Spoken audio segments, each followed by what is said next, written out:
I get lots and lots of comments on my Facebook page asking me for advice about makeup for school. Now, while I don't think it's a good idea to wear a lot of makeup for school, I just don't think it looks cool apart from anything else. I think a little bit of mascara, maybe tinting the lips, a little bit of blusher and covering spots is absolutely fine.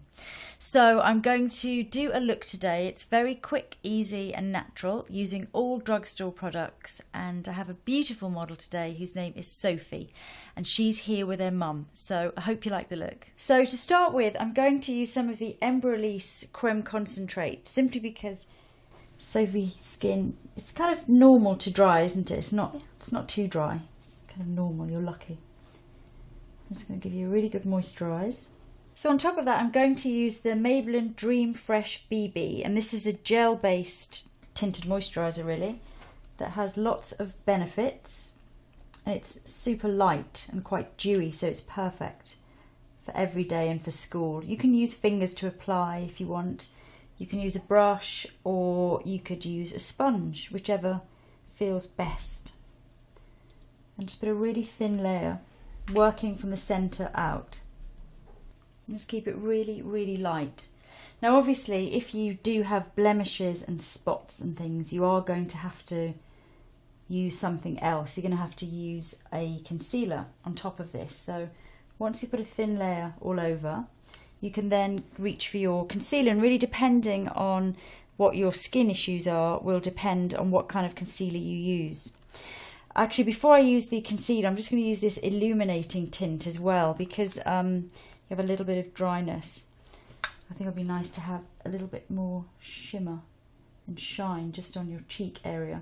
So this, you could just use any kind of liquid highlighter and just blend over the cheek area. Just really gives a lovely fresh finish to the skin.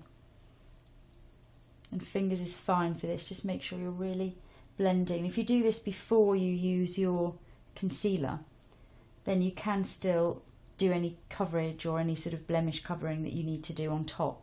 So obviously if you do have an oily T-zone, then don't put the illuminating, the sort of highlightery product in that area. Just keep it around the outsides of the face. But if you're very dry, you can put a little bit on your nose, a little bit on top of your lips if your skin's a little bit more normal to dry.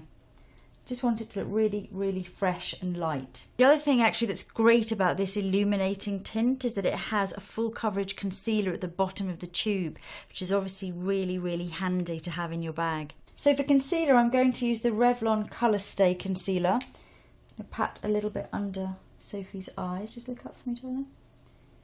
And just pat and blend. And this should stay put, so it's not going to go creasy, and you don't need to put tons and tons on. Even if you are dark under the eyes, just focus really on the areas where there is the darkness and don't put it all the way across, because it can build up and start to look a bit cakey. And then anywhere else, if there's any redness, you can apply concealer. If you do have blemishes, then you should use something with a little bit more coverage, something like a Vichy Derma Blend or this Sonia Kashuk sort of more solid type of concealer, which just has more dense coverage. And if you did have blemishes, you could use a brush and apply onto the blemishes and blend in with that. I have got actually a video all about covering spots and acne and things, so I'll link to that as well. So on to blush, and I'm going to use the Cream Blush by Bourjois. If you have spots or blemishes in this area that you have already concealed, then don't use a cream blusher. You should use a powder blusher.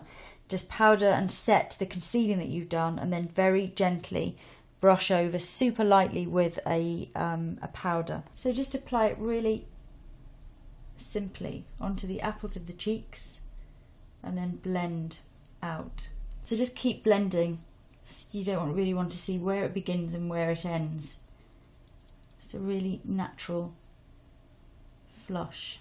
And the finger that you've used obviously with the product on, then just use another finger, a clean one, to blend those edges in. Just like that. And if you need to, at this point, just do a little bit of powdering. So just a light translucent powder. So for eyes, obviously it's up to you. You could just do a little bit of mascara, which is probably what you normally do. Yeah. Or you could put on a little bit of liner or a little bit of eyeshadow. I quite like this palette by Revlon because it has sort of really nice peachy colours and pink colours, which aren't too kind of sickly, but they're really pretty and they would suit a lot of skin tones. So I'm just going to dust on. This is the sort of rose colour, the sort of mid-toned warm pink. It's got a tiny little bit of sort of shimmery gold, but really subtle and pretty. Just sort of evens out the lids and it looks nice without being too much. And you could use the darker shade, the bronzy colour there if you wanted as a liner, just to go along at the lash roots. If you wanted a little bit of definition but without making it look like you've got tons of makeup on. These brushes I'm using actually are great. It's a little starter kit by Eco Tools, and you get 5 brushes. You get the powder brush that I used before, brows and 2 eyes, and I think it's a really good little set if you're just getting into makeup, and it comes in a really nice pouch that you can wash. So I thought that was really great actually for teenagers. So next I'm going to curl lashes. Just look down for me, Sophie. And for mascara, I'm going to use the Physicians Formula Organic Mascara in black. Just look down for me. So I'm just going to put a light layer all through the top lashes.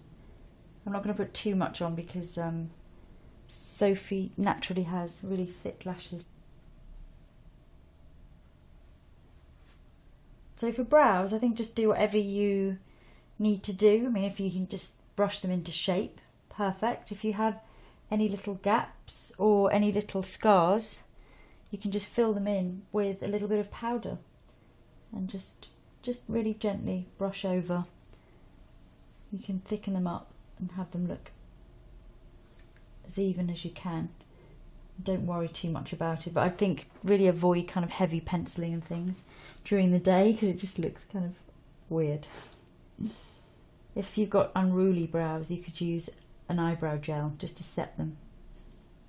I'm actually going to go back in with the darker shade from the eye palette and the brow brush there and just go along the lash line again for a little bit more definition. So for lips, I think one of these Corrèze lip butters are perfect because they're really beautiful colours, but they go on very sheer. They just give a hint of colour to the lips and they're really hydrating as well. Obviously you can just use fingers when you're applying it on yourself. I'm going to use a brush, but this one is Quince, so it's a really beautiful kind of rose pink. Just rub your lips together. Feels nice, doesn't it? Really soft. Really moisturising. And then you can just apply this throughout the day and keep your lips really soft and hydrated. And the colour looks really lovely. And you don't need a lip pencil or anything. Okay, so that's the finished look, and I think it's just a really nice, fresh, easy look for school. Have a look in the mirror, Sophie. I would really wear that to school, yeah. I really like it, yes. You like it? Oh, good.